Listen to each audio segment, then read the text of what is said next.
afternoon, everyone, and welcome to today's version of Black Health Trust. We are so happy that you have chosen to join us. We have an exciting program today talking about something that affects our community in a hugely disproportionate way. And we want to talk about today why that's so and what we can do to get a better handle on this particular condition, that being diabetes. We have as our special guest today, one of this country's most knowledgeable authorities on this subject in general, and especially and in particular, as it affects the African American community. So we are excited to welcome today Dr. James Gavin. So without further ado, I turn it over to our founder, Dr. Randall Maxey. Thank you so much, Dr. Neighbor Stevens. Thank you, Dr. Hind, our co-moderator, for joining us. And a hello to Dr. Ivan Walks, who is joining the NFL today in Los Angeles. But I think we'll be able to handle it. I'd like to introduce our speaker, but before I do, I'm going to depart from usual and simply ask for prayers for those of us who have friends and relatives who have had events happen in our lives, not just COVID, not just health disparities, but even people have had fires and car wrecks and other things. And we just want to thank God for his mercy and protection as we go forward. Today, we advise our people that the Black Health Trust was founded to provide vetted information to communities of color that can help them survive not only COVID-19, but health disparities in general. But we're very careful that we're not giving you medical advice, but giving you information that you can speak about with your personal physician or healthcare provider. But we do provide world-class information, and you should take it very seriously in protecting you and your family. Our guest today has been a person I've known for quite a few years. Even though he looks 21, I assure you he's over 25. And very common to say, and he and I have a special relationship that he doesn't know about. So my first church was AME Zion in Livingston College, and I was very pleased to notice that that is part of his background. Dr. James Gavin III, MD, it was a PhD in chemistry. He's clinical professor of medicine at Emory University School of Medicine and the principal at J.R. Gavin and Associates, LLC. He's the chief medical officer of Healing Our Village, Inc., and he has served as president and CEO of Morehouse College of Medicine in Atlanta. That's another relationship. My uncle was Dr. Benjamin Mays. So we are related, Dr. Gavin, you can't get away from me. I'm not gonna read his entire bio sketch because it would take the whole length of the program to get through this. Suffice it to say, he's somebody that we hold in high esteem, and we're so happy that he agreed to come and visit the Black Health Trust to give you vital information. And we're gonna speak today about the aspects of diabetes. Please take the virtual stage, Dr. Gavin. We appreciate you joining us. You have all the time you need.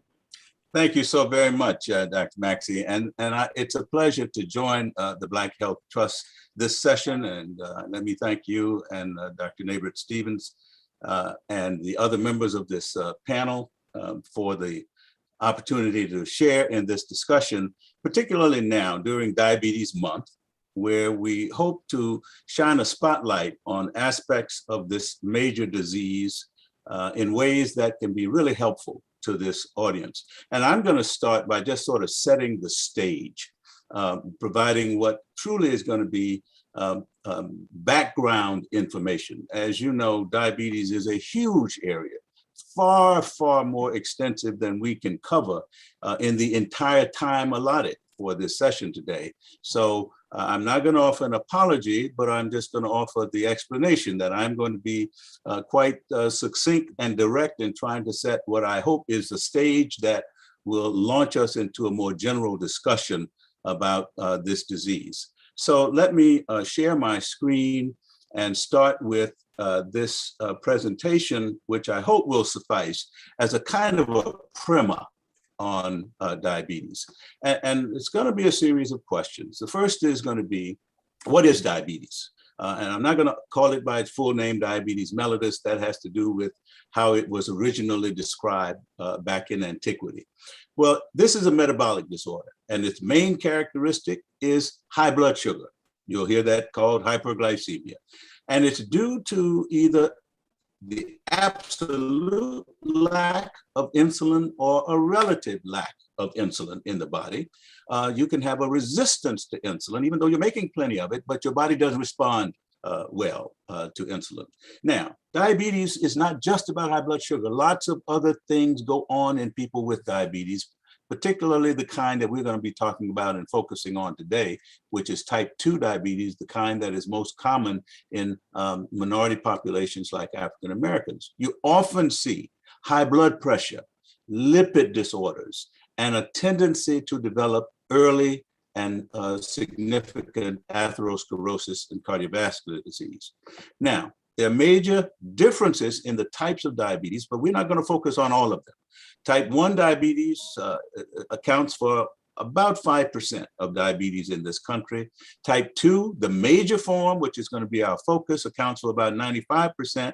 And then there's a special type of diabetes called gestational diabetes, which only occurs during pregnancy, but they may very well disappear after the child is born. And that accounts for a small percentage.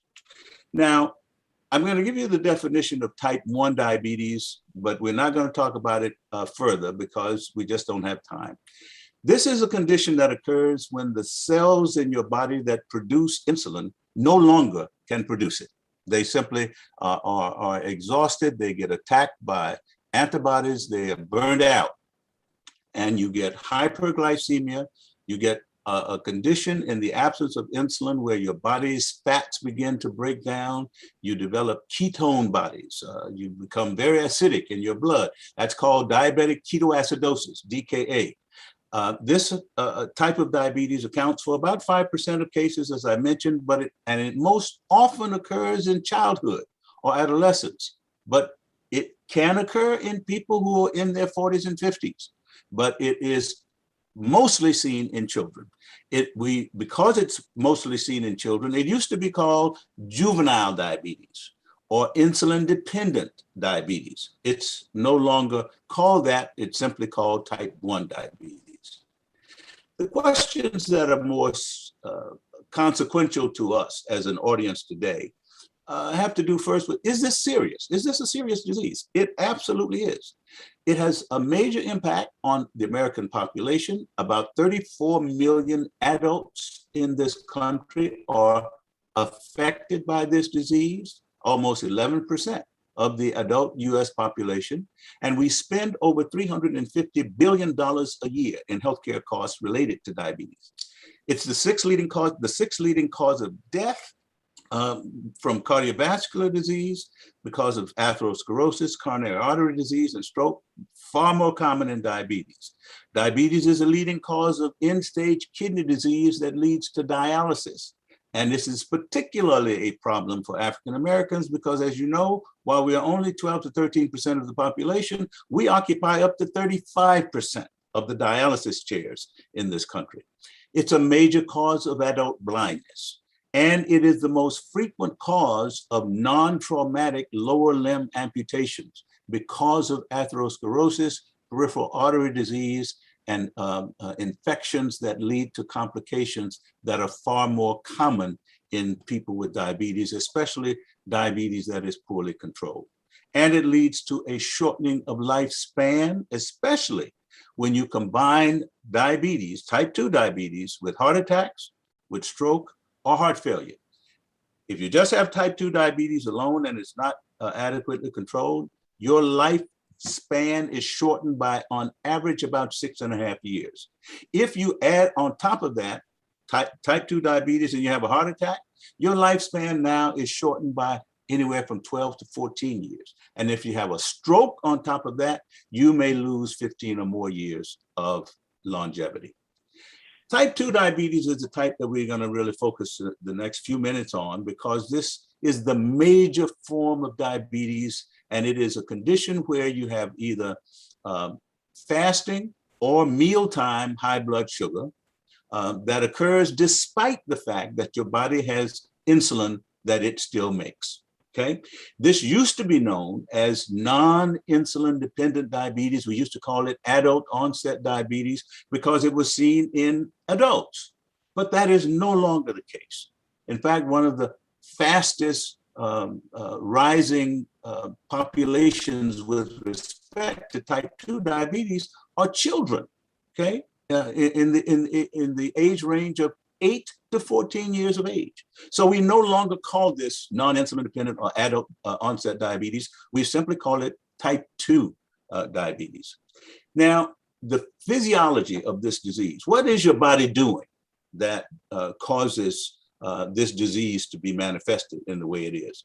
You have enough insulin that your body can still make to prevent you from having that diabetic ketoacidosis that we talked about in type 1 diabetes, but it's not enough to lower your body's blood sugar through the uptake of blood sugar or glucose by muscle and fat cells, which is normally what insulin helps your body to do. There is a resistance to the action of insulin in type 2 diabetes. And this resistance to insulin is increased by obesity. And remember, 80% of people with type 2 diabetes are overweight or obese.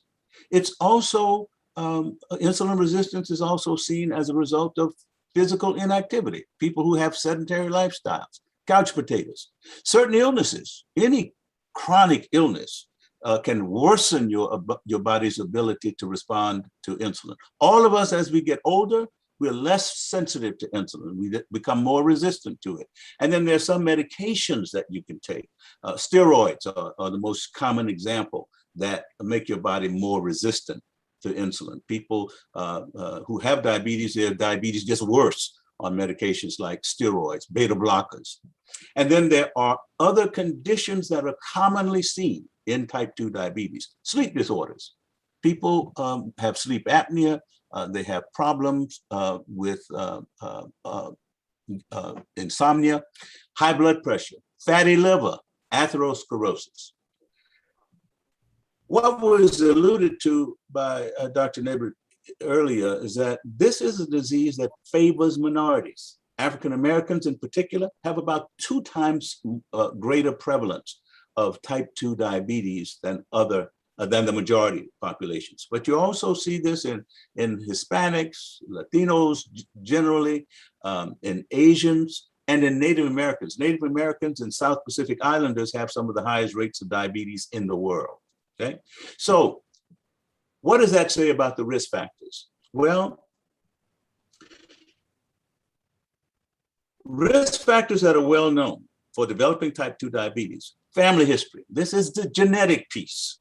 Whether you have a parent, a sibling, aunt, uncle, grandparents, all of these may increase your risk, but it doesn't assure that you're going to get it. Okay, just because it runs in your family doesn't mean you're going to get it. It simply defines that you are in harm's way. Okay, and you need to be therefore alert and aware and do the things that will reduce your likelihood of getting it. Obesity.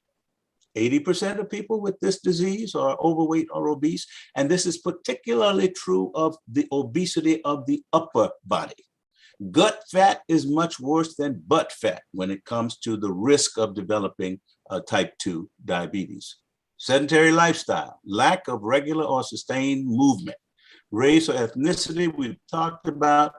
Women, particularly women who have had that gestational diabetes, who've had diabetes during pregnancies, they have a much higher risk of developing full-blown type 2 diabetes later in life, that is after their childbearing years are all over. Women with polycystic ovary syndrome, women who have delivered large babies, babies who have birth weights of greater than 9 pounds. Other conditions that predict high risk: if you have high blood pressure, if you have low levels of HDL cholesterol, that's the good cholesterol, or if you have high triglyceride levels. And then as we get older, just if you have any of these other risks that are in 1 through 6, and if you are now over age 45, your risk of developing diabetes gets higher. And then don't consider inadequate or poor sleep habits as something without significance. This is a thing that we are beginning to understand more and more about. People, particularly minorities, who get less than 7 hours of sleep a night have higher rates of developing diabetes. And then acute illnesses, heart attacks, for example. Up to a third of people who have their diabetes diagnosed for the first time have it diagnosed at the time of an acute illness, like in the ICU or in the CCU. And then, of course, here we've seen here recently during the pandemic, new onset of diabetes, in particular with COVID patients. And that cuts both ways. People have new onset diabetes with the onset of a COVID infection, and people with diabetes have some of the worst outcomes, particularly if they are also obese. Those are the highest rates of serious illness and death upon hospitalization from COVID of any population. All right, how do you know I have it? How can I tell? Most often you don't know. It can be silent for years. That's why you need to know your risks. You need to know your risks so that you can ask questions when you go in for visits. Somebody should be checking you to see what your level of blood sugar is. And remember, the process of destruction of those insulin-producing cells occurs very slowly. You only get high blood sugar, evidence of diabetes, when you've lost 80 to 90% of those insulin-producing beta cells. And often the trigger is an acute event, like an illness. And what are some of the signs that you have acute, full-blown onset of diabetes? When you have weight loss that is unintentional, weight that you're losing despite the fact that you're continuing to eat. Polyuria, that simply means that you're peeing a lot. Okay, you have multiple episodes of going to the bathroom, particularly waking up at night. Polydipsia, a lot of thirst, despite the fact that you're trying to keep up with it, you're excessively thirsty. Polyphagia, you're eating a lot, but you're still losing weight. And then your blood sugar will always be high. You diagnose it, either have those, when you have those symptoms that I just named, plus if you measure your blood sugar, non-fasting, it's going to be 200 or more. If it's fasting, that is, you haven't had anything to eat for anywhere from 4 to 6 hours, it's going to be 126 or higher. Or you can take a special test called an oral glucose tolerance test, and after 2 hours, it's going to be 200 or higher. Now there's an additional test called the A1C, which you can actually use to diagnose diabetes. It's a test that you take one blood sample. It can give you your average blood sugar for the last 3 months. If that's more than 6.4%, that's how it is expressed on multiple measurements, you got diabetes. The complications is why we worry about it. The complications I've already mentioned: leading cause of blindness, kidney disease, heart attacks, or 2 to 3 times increase, lower extremity amputations from accelerated peripheral artery disease and atherosclerosis, and strokes are 2 to 6 times more common. So let me just sort of close this out on a more hopeful note. My daddy used to say to me, boy, the only way to really stay out of trouble is to avoid it. And I won't give you the context of that, but you knew that when you heard that, you were in trouble. But I'm going to pose the question: can the current trends in diabetes in this country be changed? Well, the only way to stay out of this kind of trouble is to avoid it, and we can. If you have a condition called prediabetes, where you are at high risk for developing this disease, and a study has been done by the federal government called the Diabetes Prevention Program of high-risk people that included a fair number of minorities like African Americans. What was found, without going into a lot of detail about this study, is that if you do intensive lifestyle change, these were people that had physical activity, they had supervised exercise, they were put on healthier diets, and they had almost a 60% decrease in their rate of development of diabetes. Those people who were started on a simple medication, metformin, okay, and it's still foundational therapy in diabetes, had a 30% decrease in developing type 2 diabetes. The conclusion of this big study, without going into all of the details, is that intensive lifestyle modifications and a drug like metformin, simple drug, can reduce the risk of developing type 2 diabetes in high-risk people with impaired glucose tolerance. Lifestyle modification was the most effective for people who were 60 years of age and older, and for those who had the lowest obesity rates or the least BMI, the lowest baseline BMI. Metformin was the best in reducing the risk of developing type 2 diabetes in those study participants who were younger than 60 and who had the most obesity. Okay, so there are ways of doing this. The bottom line is that this study offers the promise that type 2 diabetes can be delayed or prevented in people with pre-diabetes through simple interventions like moderate exercise and weight loss. Now, that's different from can you reverse diabetes if you get it. There is evidence that you can do that, but only in certain circumstances and only if you intervene very early. And that's why if you don't know you have it, by the time you get a late diagnosis, you're past the point where you can have any hope of reversing it. So the good news is this, that because of studies like that diabetes prevention program, there are new tools. We have now an organization called the National Diabetes Education Program, and we have game plans. This is stuff that you can get for free for providers and for patients. Patients can take charge of this disease, and unless they do, we'll never get better. And the 7 self-care behaviors that are being recommended: healthier eating, physically active, monitoring not just blood sugar, but monitoring other things like blood pressure and other things, monitoring the status of your feet, taking your meds, solving problems as they come up, coping better so your emotional stresses are kept low, and reducing your risk, keeping your weight and so forth under better control. And the good news on the other side is that we now have a whole host of medications that we didn't have back in the day when I started. I've been doing diabetes for 50 years. Now we have an arsenal of medications that can do wondrous things for this disease. So the considerations that you should take away for type 2 diabetes is modify your lifestyle. If you're overweight or obese, change to a more balanced diet. Start physical activity if you're not.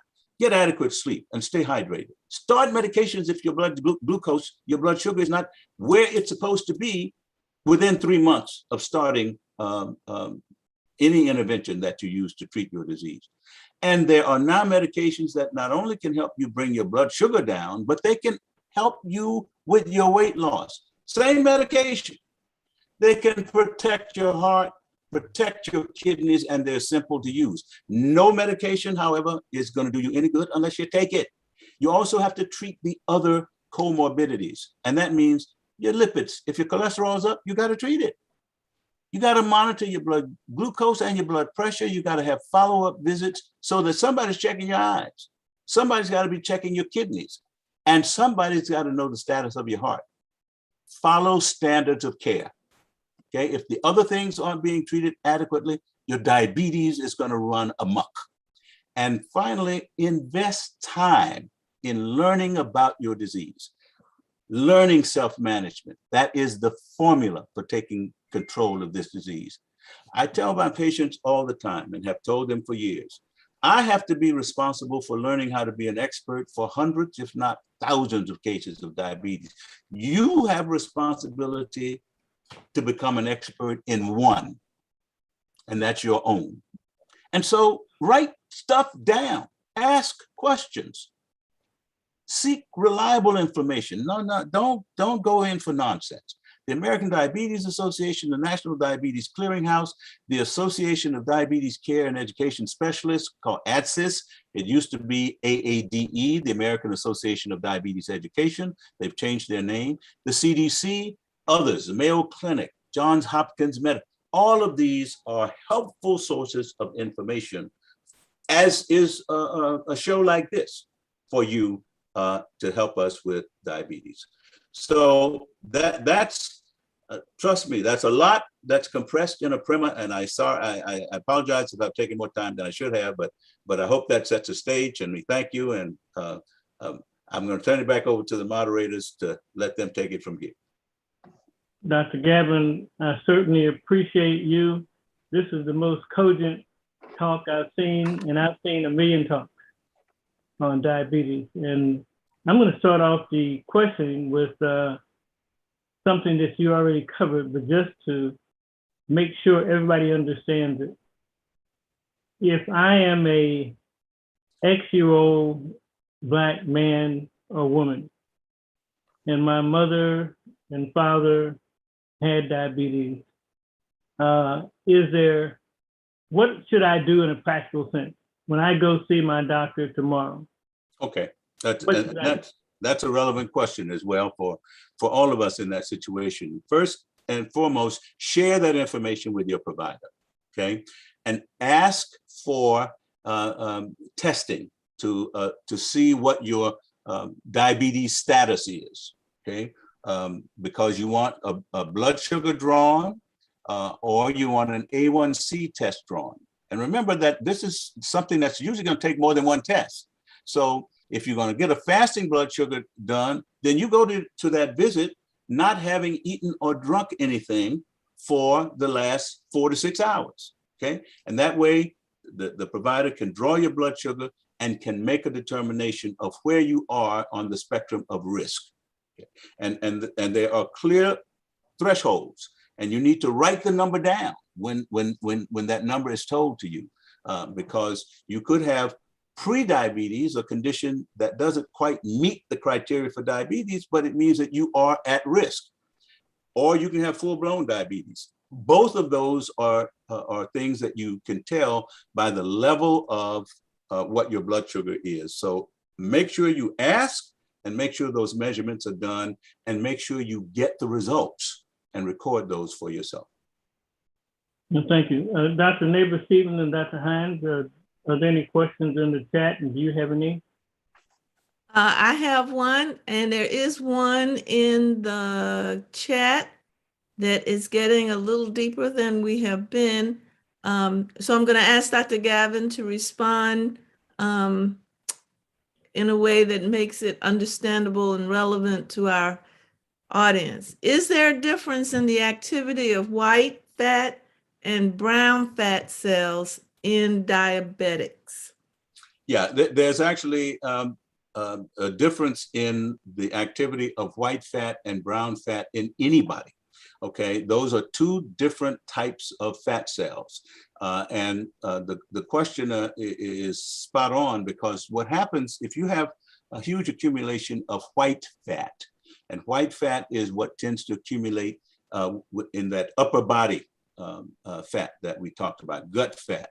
That's visceral fat. That's fat that's inside, that surrounds your internal organs. That's mostly white fat. And that's fat that's not sensitive to insulin. So it's breaking down, it's filling out a lot of fatty acids, and it makes you more insulin resistant and cause your blood sugar to go up. And it also is associated with increased levels of inflammation, which is the other thing that is happening in diabetes. Brown fat is metabolically active fat. That's the kind of fat that you begin to convert to when you start doing exercise. And that tends to be more subcutaneous, or the fat that's under the skin. And when you start seeing people lose weight and lose body fat, a lot of what happens is that they are converting white fat to brown fat. And brown fat is much more preferable because it's sensitive to insulin, burns a lot more glucose, and it's a lot healthier, if you will, for people who are either prone to diabetes or who have diabetes. I want to ask, not that we don't want to pay attention to our diet every day, 365 days a year, but given that we're on the eve of some big eating holidays, what are the things that we should and should not allow ourselves to do? So the first and most important thing is don't overdo it. Okay, because the last thing that I'm an advocate of is becoming a thou shalt not person when it comes to diabetes and special events like holidays and birthdays. No, enjoy those times, but you have to make sure that you don't go for seconds. You know, you eat an appropriate amount of all of those things that you like, but don't go back for seconds. Okay, and if you're going to eat the dressing, eat a moderate amount, but don't ladle it with gravy, okay? And if you're gonna eat meat, trim the fat, okay, off of the meat. Eat lean cuts, okay? And if you're gonna eat high carbohydrate containing things like cakes and pies, you know what? We simply have to go for taste and not go for satiety. Don't fill up on it.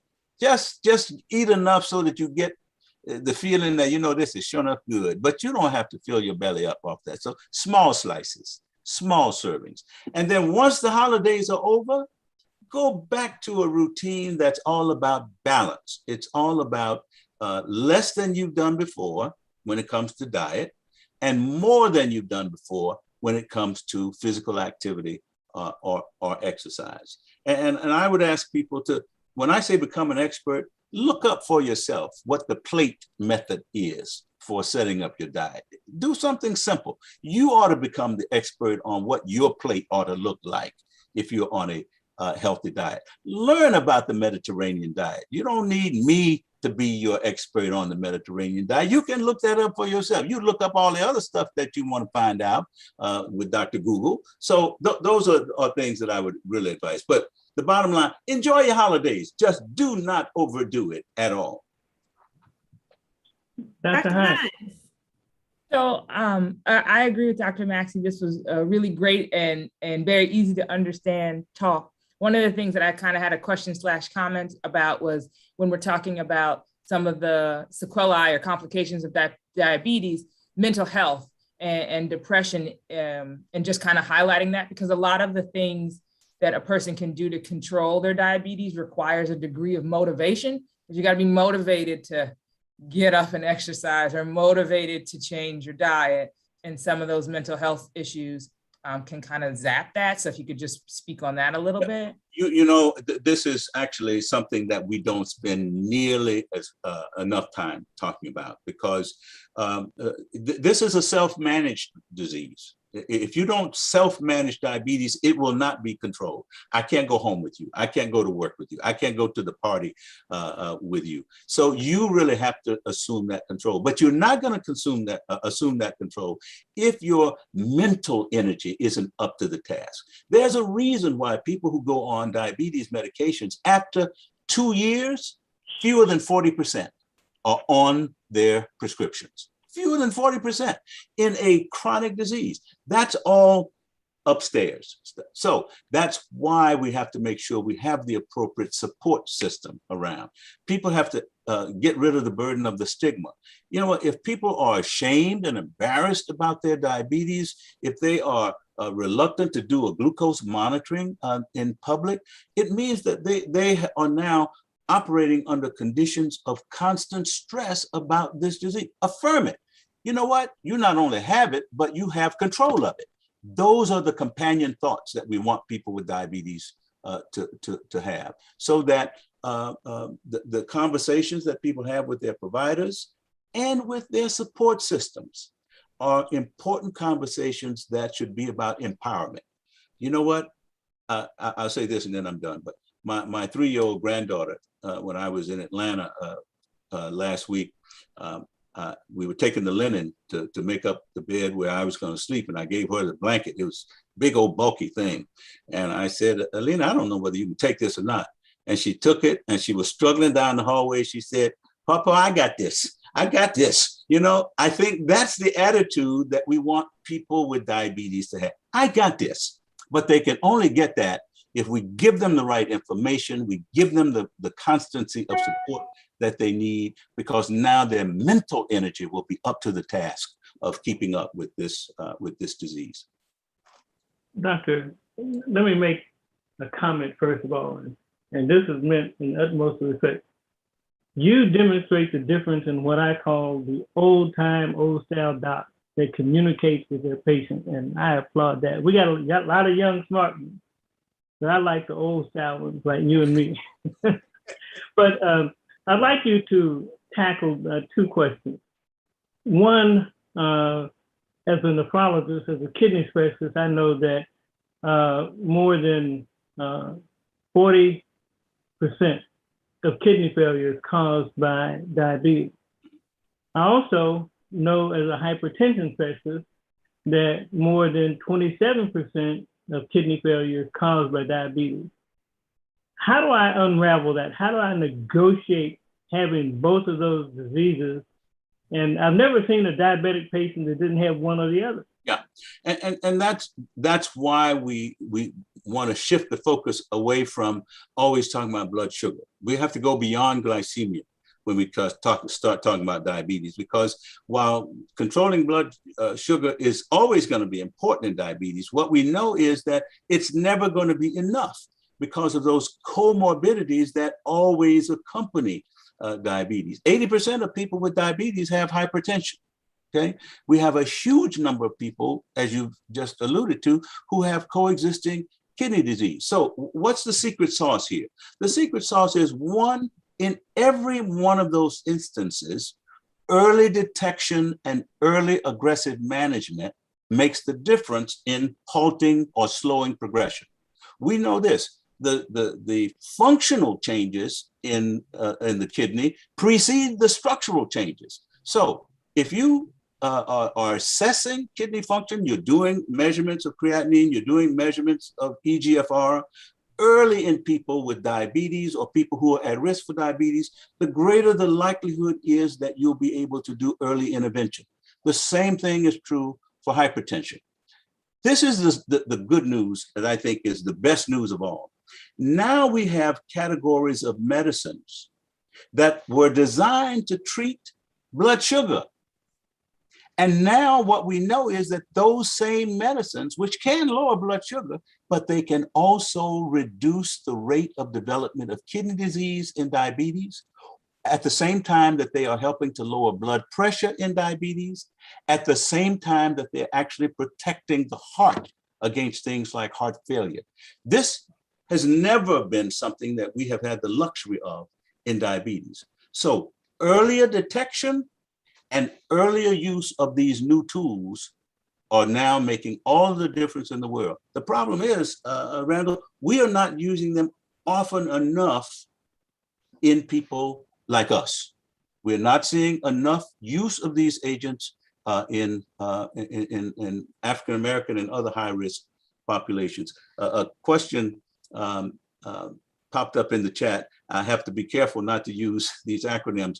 Egfr, estimated glomerular filtration rate. That's a test that you use to assess how well the kidney is filtering. And the higher that number, the better.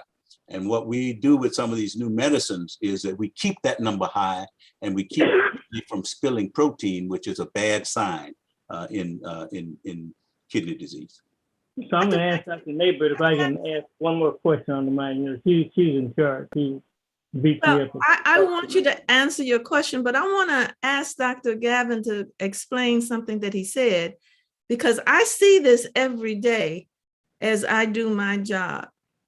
The choice of medications that I see, let me preface this for those who don't know, that I work in a Medicaid plan. And so you know the patient population that I see. And I am appalled every day at what I see in terms of the therapeutics that people are being given for their diabetes, for their heart failure, for any of the conditions that, for their high blood pressure, for any of the conditions that we've been talking about. So my question to you, and I realize this is an opinion question, but why do you think we're not getting the treatment that we should be getting? Because they are being given prescriptions. Yeah. They just do not seem to be the optimal prescriptions. Let me add on to that, and you're exactly right. This is where I was going. For example, I know the closest person to me takes SGLT1 and 2. Some of these medicines are almost $1,000 a month in cost. So from a political and cost standpoint, are these the best medicines, and how can we politically get them? Should they be used? Add that to Dr. Neighbor's inquiry, Dr. So I'm glad I'm being pushed to specificity around this issue, because there's absolutely no question about the strength of the evidence. Right now, when I've talked about new tools, new approaches, the new medicines that have become available, the SGLT2 inhibitors, the GLP-1 receptor agonists, the combination of approaches of these new medicines, on top of standards of care, on top of stuff that we've always been doing, ACE inhibitors and ARBs. None of those things get displaced. You still got use thiazides and other diuretics in patients, but these SGLT2 inhibitors for diabetes, these GLP-1 receptor agonist medications, the data are overwhelming that they change outcomes. They reduce kidney disease. They reduce Since the audience is late, can you mention the brand names people might hear so they'll know what they mean? If you tell me that it's okay to say brand names, I'm happy to. But we're talking about SGLT2 inhibitors, things like Jardiance, Farxiga, Stilactro, things, Invokana. These are the medications we're talking about. GLP-1s, you're talking about the Ozempics, the Trulicities, medications of that sort, okay? Why aren't we getting them? The A's that are important here are access and affordability, okay? Because they are just not covered for Medicaid populations. And as Dr. Maxey they're not affordable for people who are in the Medicaid population. So we have to really do advocacy, and we have to work with pharmaceutical companies to see what kinds of plans are available for helping patients who need them but can't afford them. And then exploit all of the things that are out there in these apps. You know what? I taught a course not too long ago where we actually took the residents through some of the apps that are GoodRx. I mean, the degree of difference in prices when you use these apps for the same medicine, from state to state, from market to market, it can be tenfold difference. But we now have to become something other than simply, medical providers. We have to become advocates and bargain hunters. So that's the biggest limitation that we have. That's what's driving the disparities: access, affordability, lack of appropriate advocacy, which is why you have to keep doing what we're doing now. So just to piggyback off of that, in that same space, how do you speak to your patients who are saying, since I don't know that these things are the best things for me, and might be believers in what might be considered alternative medicines? Do those things have to be in conflict with each other? Can they be combined? Like, do you tend to talk to your patients in a way that says that, what's their approach towards that? Yeah, I try not to put down alternative therapies that I have any insight on that might do no harm. But if I'm concerned about an alternative therapy that might possibly do harm, might supplant an evidence-based form of therapy, then what I try to do then is to bring real information to the table, either in the form of pamphlets, handouts, sources. And if I know that the patient is not likely to be a patient who will go and look it up, I find somebody in their circle who will. And that can be a child, a grandchild, to actually be the point person, to go to, and then open up the possibility. Listen, once you get this information, call me and we'll talk about what it means, because some of this stuff might be confusing. But let's do that rather than sit on a problem that's just going to get worse. And by the time you do get around to using the thing for which the evidence is strongest that you can change your outcomes, you know what? We missed an opportunity. And I don't want us to do that, because that's what we do far too often. And we have a back and forth on this. Sometimes it's an easier conversation to have than others. I mean, I get down and dirty. I fight about this sometimes, because I tell them, you know what, you're just being cantankerous and crazy. And we just go to the mat on this. Does a patient have the right, and I'm modifying another question that was in the chat, to suggest to their doctor, is this the best medicine available to me, doctor? If you're not asking that question, if you're not saying those kinds of things to any provider, then you are not in charge of your disease. Remember, you got to be the expert in your case of diabetes.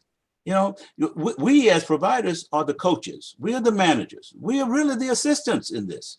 Okay, the person who has to take charge and ask the hard questions and write down the responses, that's got to be the patient or the patient's advocate, whoever that person might be. Of course, you have that right. You should not just right, you have that responsibility, because otherwise you're not holding all of the elements of care accountable for things that we need to be accountable for. Yeah. And if you need to bring some information, bring it. What I've often done for friends and relatives of mine is, when they go to the doctor, call the doctor, put me on a three-way call, and tell them I'm your cousin, I'm your brother, so I can help you advocate. And you can't believe the new number of grandchildren and nieces and nephews that I have, Randall, because I'm a past president of the American Diabetes Association and an endocrinologist. I mean, people that go telling their doctor, yeah, my uncle, my granddad, I ain't never had this many grandchildren in my whole life, but that's what they say, you know, to get a little bit of you know, credibility. There you go, Dr. Neighbor. There was another question in the chat that will go back to some of the conversation we were having about treatment. And that was, is there a role for antioxidants in the treatment of diabetes? Yeah, you know, again, there is a whole literature on supplements in diabetes, and it has to do with the fact that one of the things that happens in diabetes is that diabetes represents a vasculopathy. That is, the endothelial cells of the vessels in your body are under assault in diabetes. That's why we say it's about a whole lot more than blood sugar. And so things that we know can help you have a healthier endothelium, that include supplements like antioxidants, supplements like in some people, vitamin C, vitamin D. So that's one of the things that you will not infrequently see, that people with diabetes are encouraged to take supplements. But then when you'll start seeing a whole lot of reports about mega doses of one thing or another, mega doses of cinnamon, for example. That there are occasional studies which show that you can take high doses of things like cinnamon and show some beneficial effects in people with diabetes. But these are not things that are associated with changing the long-term outcomes that we are concerned about.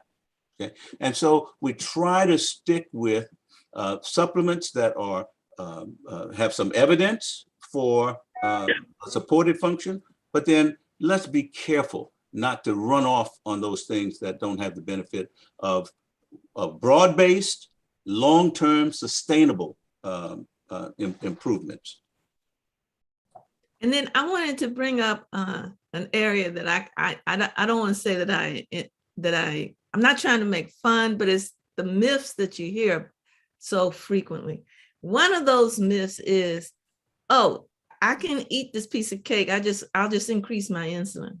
Oh, Lord. Would you like to please comment on Please those don't. kinds of practices and Please beliefs? don't do that. I mean, you know, because remember what insulin is. Insulin is an anabolic hormone. Insulin actually helps you store energy. And there are two ways that our bodies store energy. One is as glycogen, but the other one is as FAT, and mostly white fat. Okay.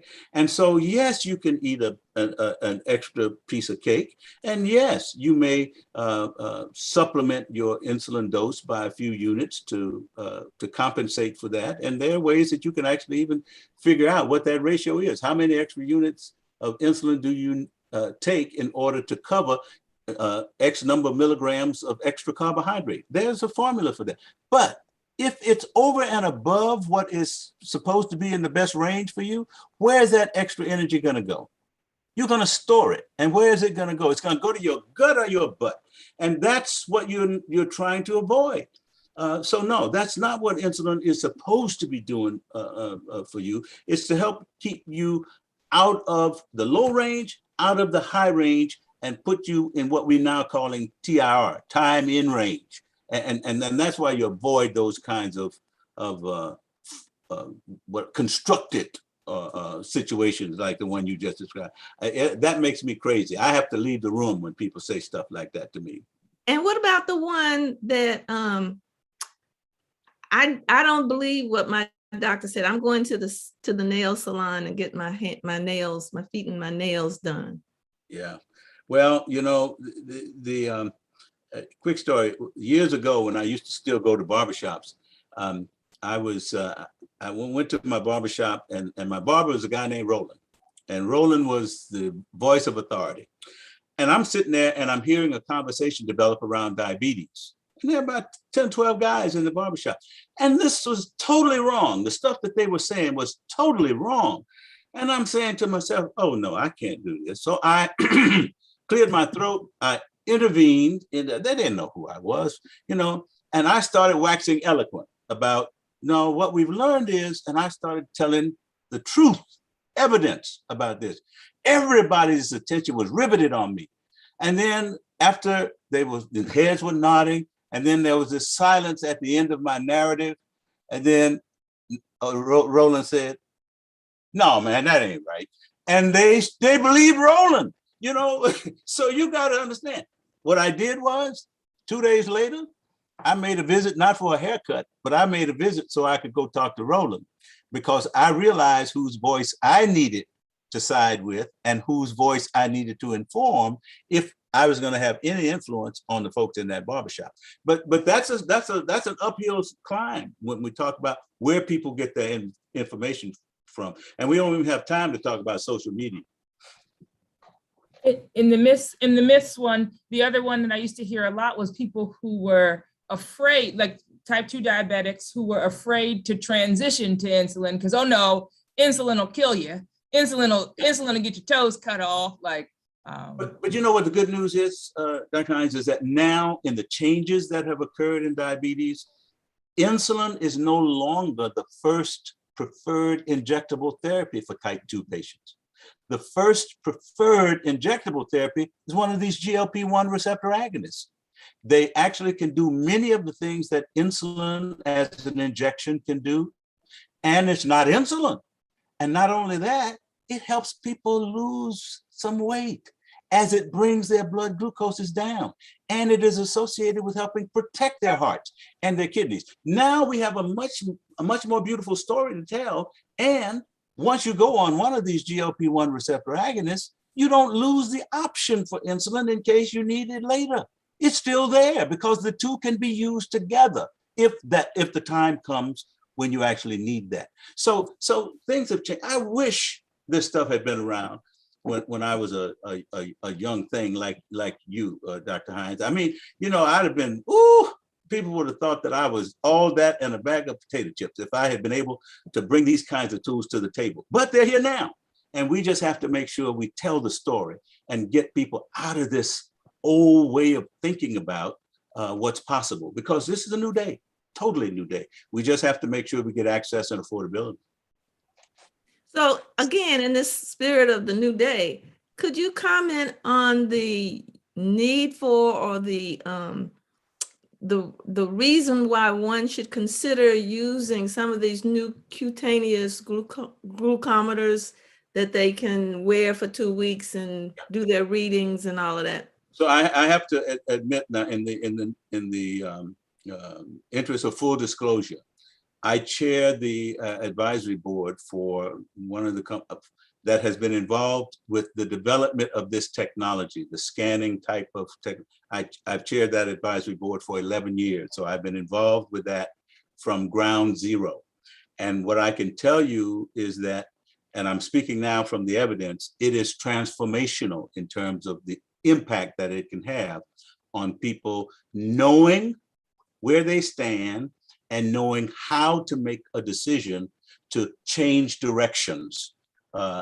So that, and you don't, you know what, it may not be one of those things that you have to do all the time, but when you're not in control and you're trying to get in control, you need to know. You need to know whether or not the treatment that you're on is working or not, whether what you ate, whether what you ate is hurting you or helping you. And the only way you can know that sometimes is with these technologies. And so I'm a strong advocate of this type of, not just with the device that I just described, I have more experience with that, but there are others out there that can help provide that same kind of information. It is absolutely transformational in what it can do. And avoidance of hypoglycemia is probably one of the most important things that it can do. So going forward, with the development of all of these different remote patient monitoring tools, as well as telehealth, I would suspect that you would agree that this is going to, the approach to the management of diabetes going forward is going to be nothing like what we've ever done before. Absolutely true, because that's right now. I had this conversation just yesterday where the patient was running low on a fairly frequent basis, but not having symptoms. Got a call from the monitoring center that, you know, your blood glucose levels are running, have been running kind of low. Then they call me. And then we had to have, you know, we had a conversation. So now what you have with information that's being stored in the cloud, and increasingly that information is being linked to the electronic health record. You can get printouts, you can discuss it, you can write on it, and find out what were you doing at this time. This is what we think you should be doing in order to avoid this. It's going to change the entire nature of how we monitor diabetes, and therefore how we manage diabetes, but it's going to put the patient at the forefront of being in charge. They have to capture the data, they have to measure it, and then they have to now assume more responsibility of understanding it and acting on it. Dr. Gavin, there's a question in the chat about just explaining what we mean by patient monitoring tools. So can you, and you kind of alluded to it a little bit at the end, but can you just give an example of what that could look like for an individual's experience of understanding how they have their numbers, what that would mean for them?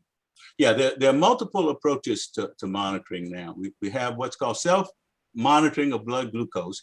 And you know that there are these devices that you can use to prick your finger, get a drop of blood, and you can measure that drop of blood after you put it onto a little strip and put it into a machine, and that can read out. That's traditional self-monitoring of blood glucose. There's now an automatic blood glucose monitoring device. Everything is fully loaded into this one machine, and all you do is to put your finger over a little hole, a little pod, and it pricks it, takes the blood, measures it, and reads it out. It just tells you what your blood sugar is. But the one we just got through talking about is what's called continuous blood glucose monitoring. There's several types of devices. You wear a sensor. It's something that it has a very small micro needle that goes into the skin and gets into the interstitial tissue where it gets access to tissue that has blood in it, sugar in it. And then you it gives you a reading on what your blood sugar is based on what that needle is sensing when you pass either your cell phone over it or you have a reader that comes with the unit. And it gives you an immediate reading of your blood glucose, and you can collect that information as often as every minute. It stores that information. It can send that information to the cloud, and then it can print that information in a download in what we call an ambulatory glucose profile. You get a graph that shows you where you're high, where you're low, where you are in range. And that way you have all of the information that tells you from glucose monitoring, which goes from where you monitor it yourself and write down the value, all the way to where it's automatically collected. All of those are now methods that are available. You can look them up, you can talk to your provider about it, and use the one that's most suitable for you. The important thing is it gives you the information that you need when you need it, and so you can act on it in changing your treatment plan. So doctor, I promise you, you only need to be with us 30 minutes. I appreciate you being here with us, and we'd love to have you even longer, but I want to sort of halfway keep my word. And, yeah, it's kind of halfway because it's been an hour now. But you shouldn't give such good information. My pleasure. Are there any last questions in the chat before he goes? And you're welcome to stay with us, by the way. Yeah, I do have another appointment, but that's okay. Okay. Well, we'd like to thank you, and we appreciate you giving us the honor of being here with us. Dr. James Gavin, former president of Morehouse Medical School, former president of the American Diabetic Association, and another 15 minutes worth of introduction. Thank you so much. Take care, everybody. Thank you all. Appreciate it. Bye. Thank you. Thank you. Bye-bye. That was great, Dr. Stephen and Dr. Hines. That's a lot of information. A lot of information. Very good. Are there any remaining questions that we can handle in the chat? No, I don't think covered so. it all.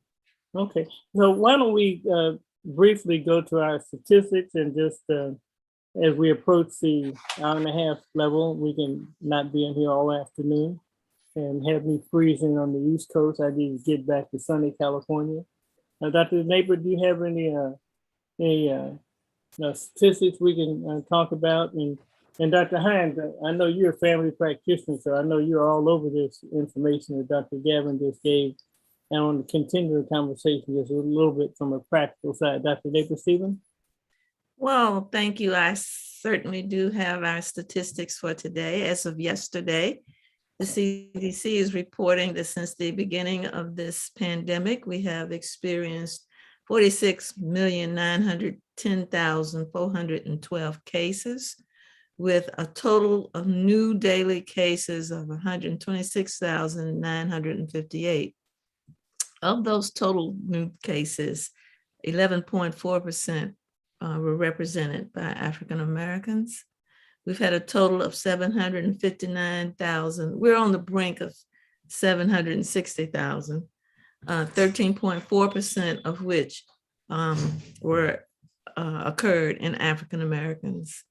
Our total vaccine doses administered is 439 million, such a big number, I can't even read it, 34,461. Of the percent of fully vaccinated US citizens, we're at, this is of all age groups, all demographics, 58.7%.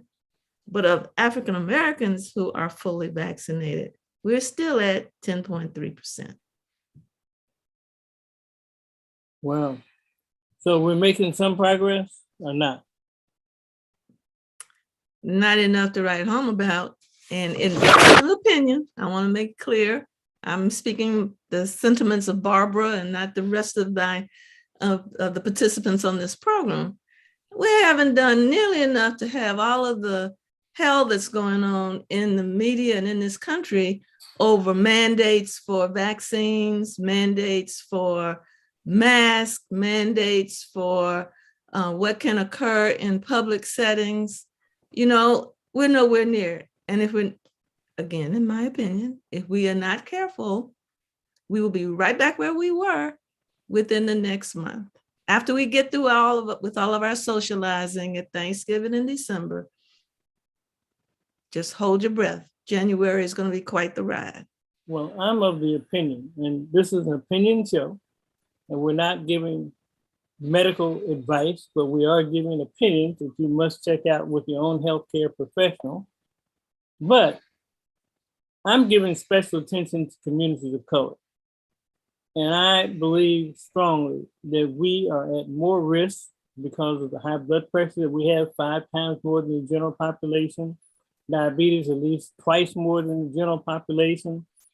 80% of our female population is obese. I don't know what percentage males are. So we are more liable to succumb to such things as COVID and the next thing that comes around the corner. And I am concerned, not so much about the general US population, but the Black and brown US population, that we've got to do it better. We've got to have more physical health. What do you think about that, Dr. Hines? Well, certainly I agree with that. There's nothing controversial about optimizing our health situation, especially because of the things we're at greater risk for. I think one of the things that was highlighted in this talk, and we've also discussed it several times, is the importance of the trusted messengers. And I think that for the people who are not vaccinated and things like that now, lots of this is rooted in fear and really getting to what is the root of their fear. And that's not necessarily happening at a mass approach. It is probably happening more in smaller groups. Like the anecdote around the barbershop was so truthful and tremendous, right? Because you have your own trusted cohort of people. I literally just had a conversation with a close friend who's very reasonable, and we were discussing vaccinating our kids. And initially, the conversation was, I'm not sure. She wasn't sure because, there's risks, right? And then I was like, well, what did the kid and we were talking about has specialists. Well, what did the specialists say? The specialist said, go ahead and do it. And I was like, so where we're at here is you have specialists who know your child's specific situation, and you trust them with your kid's life, because otherwise you wouldn't be seeing them. But we're going to defer to the comments of mass folks on TV. I was like, you're smarter than that. Like, that doesn't even make any sense. And when pressed, there was an underlying and legitimate fear that wasn't necessarily about the vaccination itself, but was guiding the decisions about how she was going to choose or not choose to vaccinate her kid. And it was interesting because we weren't gonna get there. We're not gonna get to those places in a mass approach. Some of those things are gonna happen in trusted messenger conversations and interactions, and in ways that don't involve judgment and things like that leave that space open for communication of, well, I can challenge you, like, because she was like, oh, well, when there's more people vaccinated. I was like, as of last Wednesday, we're close to 100 million kids vaccinated. What's the number you need? Well, but again, like I said, the root of it, and she didn't even realize it. There was a fear there that was guiding her decisions. And lots of times people aren't really ready to tackle their fear, if they even know what they're afraid of. That is so true. And I'm so glad that we had this session today. I still have a lot of information that I know our people need. Simon, I sent you a slide earlier about next week's talk. Do you have the ability to share your screen on that about our talk next Sunday? And if you can share it, I want to mention it. But next week we are hosting a session sponsored by Pfizer Pharmaceuticals. Yes, the big Pfizer with all the medications. And they have discovered a cure for a disease that affects the Black community more so than general. And the product is a drug that treats amyloidosis, cardiomyopathy. The program is called Voices of the Heart, and it's a community-based event. You must register for that. Dr. Kendaboya is going to be the speaker. I will be the host, and we have a special guest as a former NPA Hall of Famer who will be speaking on that program too. And we're aiming at the country, but also the East Coast especially. And Pfizer came to the Black Health Trust and asked us to co-host that. And of course, we have some benefit from them doing that. So we hope that you will join us in even greater numbers next week. So I want everybody to get a copy of this, and I've sent out some emails with this flyer in it. We're going to be sending out to our entire mailing list tomorrow.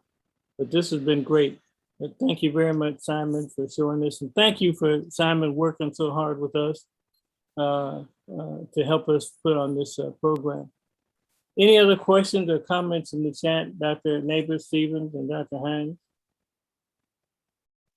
Well, I would like to share a comment because I do agree that it is an issue that is, it isn't a factor that is impacting the whole question of health disparities.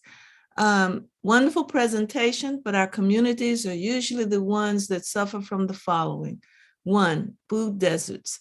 Healthy foods must be purchased outside of our neighborhoods. 2, our understanding of the harmful side effects of unhealthy foods that we generally eat, i.e. fast foods, fried foods, spoiled foods, etc.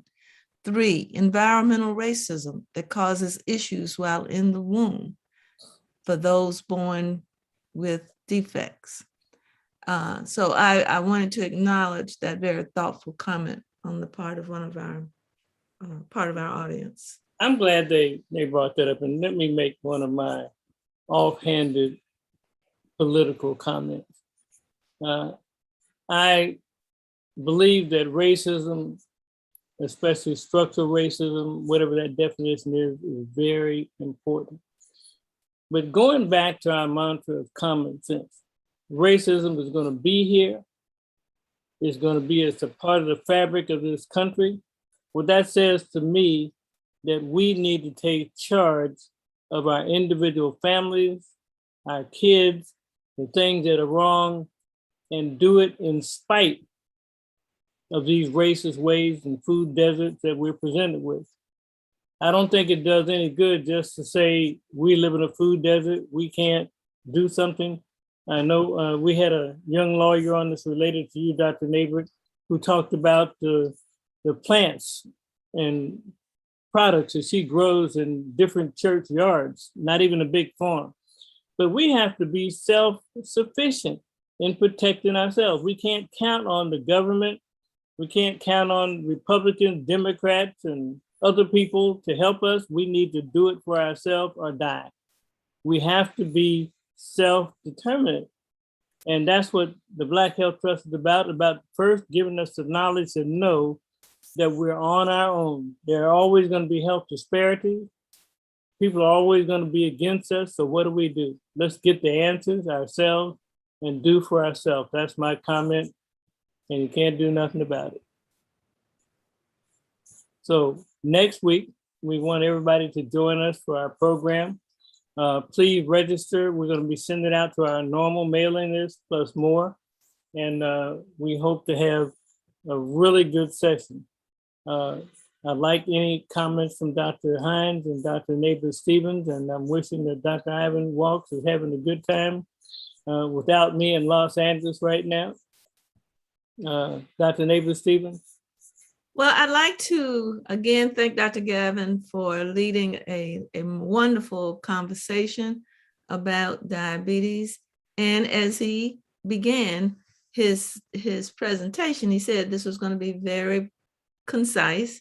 Diabetes is a huge topic, and there are multiple complications that are found in persons who have diabetes that we did not have time to spend much or any time on today.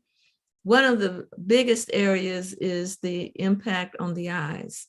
And we are going to do a whole session around eye health in the very near future.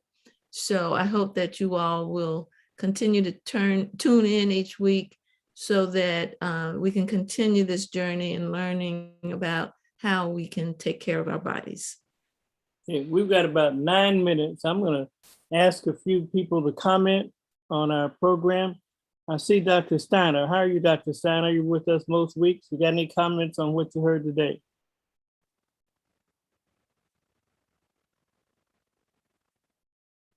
Dr. Carl Brooks.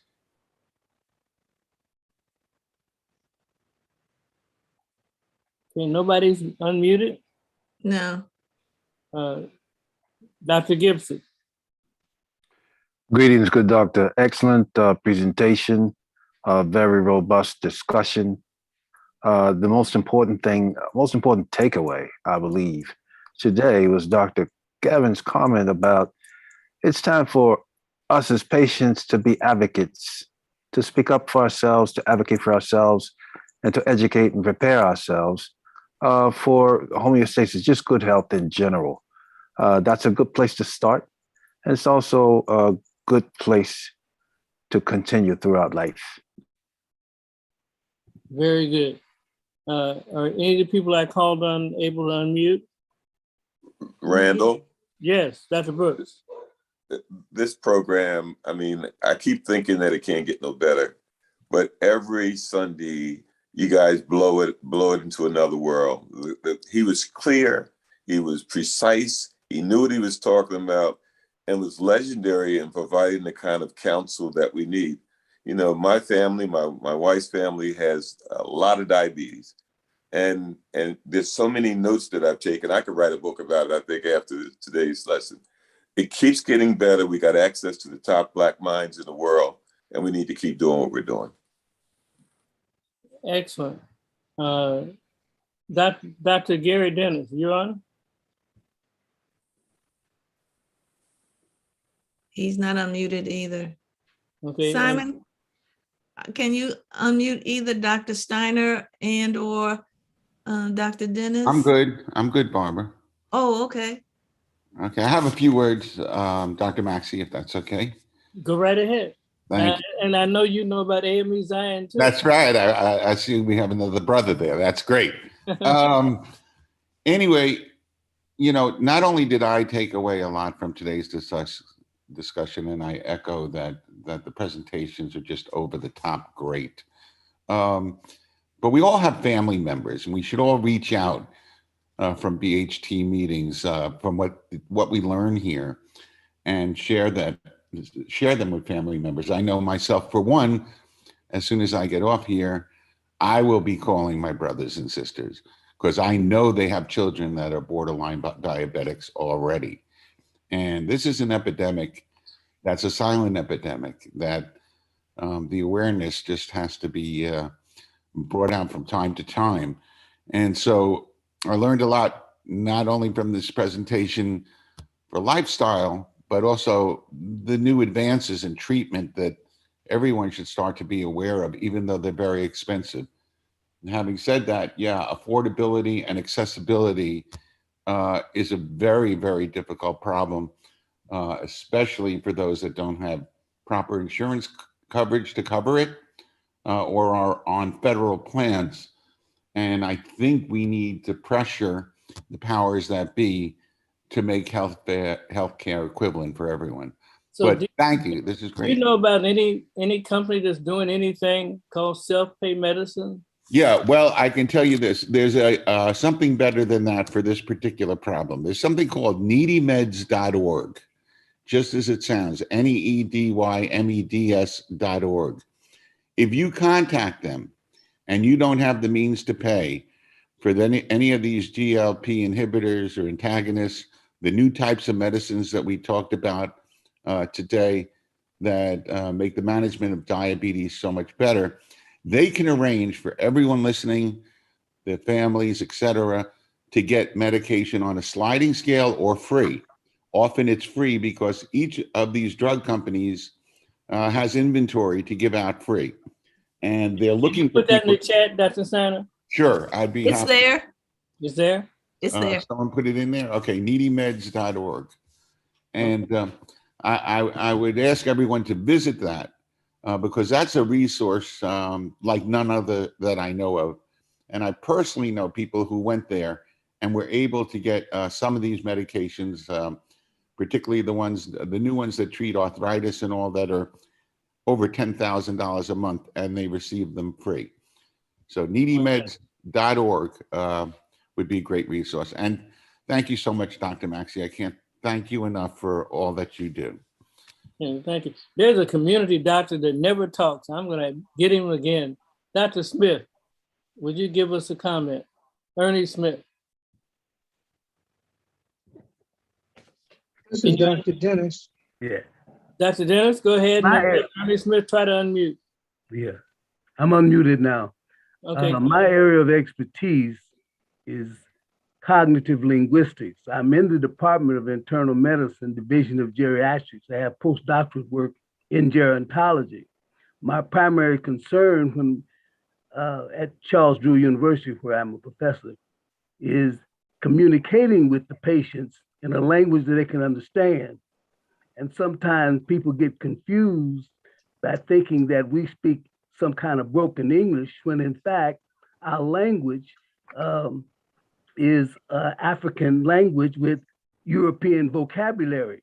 And I appreciate Dr. Gavin's remarks because he was breaking it down in Ebonics, as we call it in linguistics, because a lot of times people have to be professional, so they use nomenclature or language that refers to it as a profession.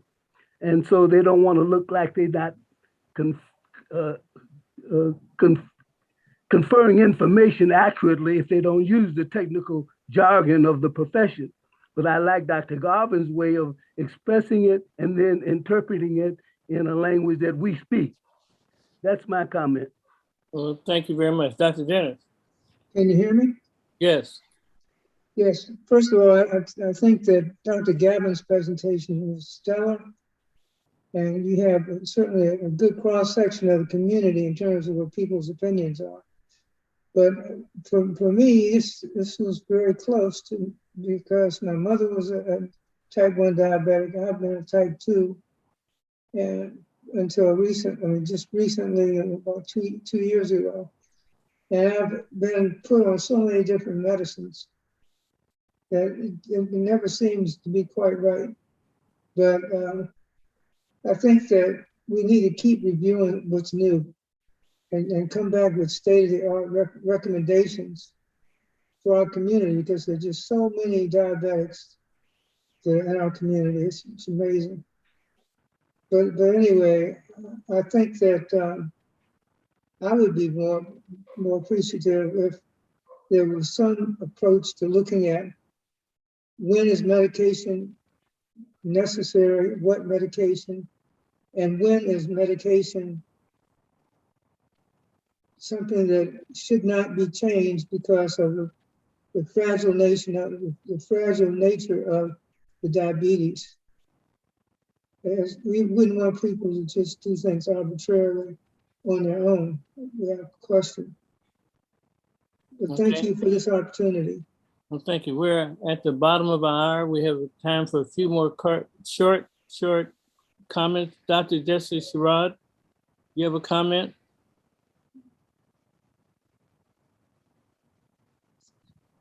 Okay. All right. I don't want to belabor this too long. Barbara, is there anything else in the chat? No, I think I'm very appreciative of the comments in the chat. I'm glad this program resonated with so many, and I promise that we will continue to develop programming that will, help our community, help educate as well as empower our community. Okay, and Dr. Hines, in the spirit of me liking to be a little bit controversial, we've talked for months how we need to get our younger physicians and younger audience involved, and you're one of the young, hot physicians I appreciate so much, but I'm especially enjoying having an old guy talk too. Dr. Hines, do you have any comments before we go? I am an advocate of plain language and speaking to people in a way that to be relatable, right? Like it is, as Dr. Smith said, you don't want to turn people off on either side, speaking above people's heads or below them. You got to figure out how to meet people where they are. And I thought Dr. Gavin's presentation did an excellent job of that. But I am known for, I used to work in Baltimore City for a long time, and I can go there if we need to. If that's how we need to communicate, I can go there. So I'm just having fun. I'd like a final word from Fort Lauderdale, Florida. Is Judy on to give a final comment?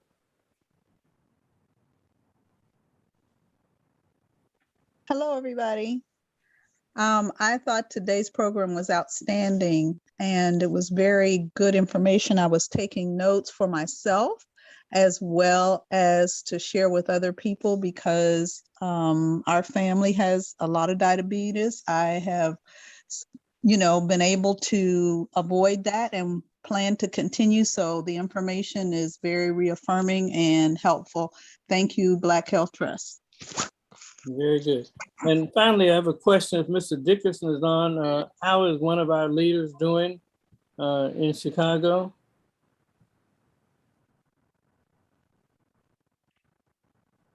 Can you unmute? Yes. He's doing fair. He went to Detroit a couple days ago, but he's sharing an apartment with someone, and I talked with them about extended care because recognizing the health piece, extended care would take care of him. So I haven't talked with him since he's been back from Detroit. Okay. Well, if you can arrange for him to be a guest on our program, we would love to have that. I want to thank everybody for joining us, thanking our co-hosts, Dr. Hines and Dr. Neighbor Stevens. Thank you. Dr. Pointer is not able to be with us today, but we all believe that the Word of God can help our community. And with that, we'd like to say, have a good day. Thank everybody. Thank you, Dr. Neighbor Stevens and Dr. Hines. And in absentia, Dr. Ivan Welch. Have a good day, everybody. Bye. Thank you, Simon, for helping.